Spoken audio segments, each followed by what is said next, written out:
Masu kalmu Assalamu alaikum da fatan kuna lafiya.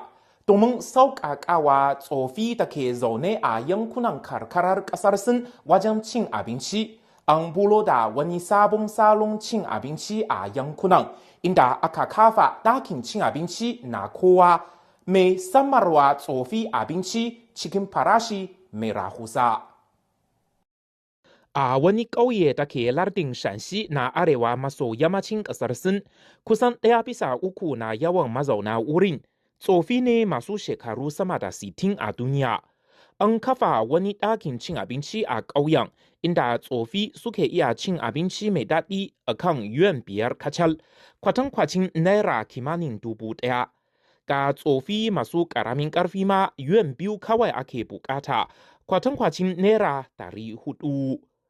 Abincin da ake dafawa abinci ne masu gina jiki kuma masu sauƙin narkewa, waɗanda suka dace da buƙatun tsofi. Sa'annan ga tsofi masu fama da matsalar tafiya da ƙafa, mahukunta da masu aikin sa kai na ƙauyen kan kai masu abinci har gida kai tsaye. Kazalika kuma mazauna ƙauyen suna iya amfani da kayan lambun da suke nomawa ko kuma yin aiki a ɗakin cin abincin a madadin kuɗin abinci.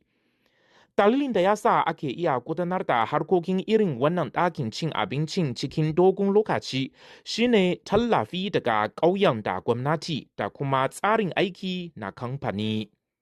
Kafa irin wannan ɗakin cin abinci a yankunan karkarar ƙasar Sin na taimakawa tsofin da ke zaune a yankunan samun abinci mai daɗi da gina jiki cikin farashi mai sauƙi don ƙara jin daɗin rayuwarsu.